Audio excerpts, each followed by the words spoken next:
অমিতা খেতিৰে আত্মনিৰ্ভৰশীলতাৰ সপোন দেখিছে বাক্সাৰ অপূৰ্ব ডেকাই। মুখ্যমন্ত্ৰীৰ আত্মনিৰ্ভৰ অসম অভিযান আঁচনিৰ জৰিয়তে লাভ কৰা ধনেৰে লৈছে অমিতা খেতিৰ পৰিকল্পনা।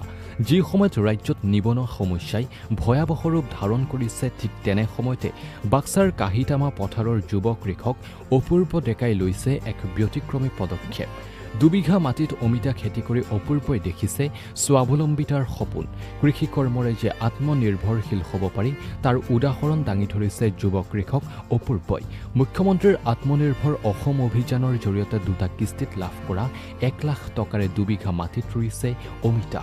মানাহ ৰাষ্ট্ৰীয় উদ্যানৰ গাতে লাগি থকা মাটি লিজত লৈ এই অমিতা খেতি কৰাৰ উপৰিও উচ্চতৰ মাধ্যমিক উত্তীৰ্ণ অপূৰ্বই চলায় এখন ই-ৰিক্সা। ৰাতিপুৱাৰ ভাগতে অপূৰ্বই ওলাই যায় ই-ৰিক্সা চলাবলৈ। ই-ৰিক্সা চলাই আহি মাত্ৰ 2-3 ঘণ্টা সময় দিয়ে নিজৰ অমিতা খেতিত।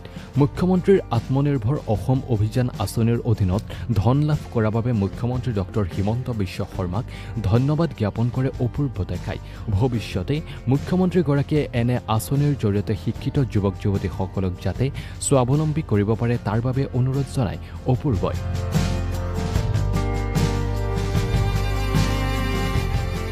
এখন কাহিতামা গাঁও পথাৰৰ বাসিন্দা আৰু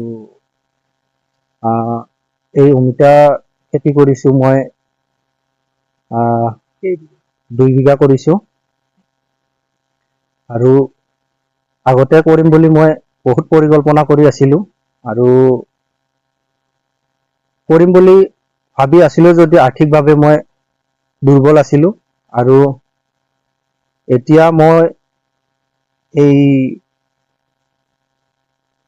আত্মনিৰ্ভৰশীল আঁচনিত যি অন্তৰ্ভুক্ত কৰিছিলোঁ নাম, তাত মই চিলেক্ট হৈছিলোঁ আৰু তাত মোক প্ৰথম কিস্তিত দিলে ৭৫,০০০ আৰু তাৰ পিছত দিলে মোক ২৫,০০০ আৰু এই 1 লাখ টকা দিয়ে মই এইখিনি আগবাঢ়িছোঁ আৰু বাকী এটা ইনষ্টলমেণ্ট আছে। এই ইনষ্টলমেণ্টটো পালি মই আৰু অলপ আগবাঢ়িম বুলি ভাবিছোঁ। ইয়াতে মোৰ 2 বিঘাত 500+ পুলি আছে, গছ আছে। বৰ্তমান মই বিক্ৰী কৰি আছোঁ। অমিতা খেতি কৰি লাভৱান হ'ব পাৰি। এতিয়া দামো ভালে আছে।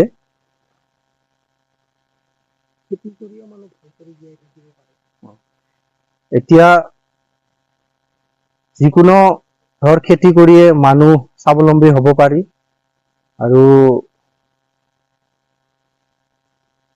যিকোনো খেতি কৰিয়ে স্বাৱলম্বী হ'ব পাৰি। চাকৰিয়ে যে চব হ'ব সেইটোও নহয়, মানুহ খেতি কৰি বহুত স্বাৱলম্বী হ'ব পাৰি।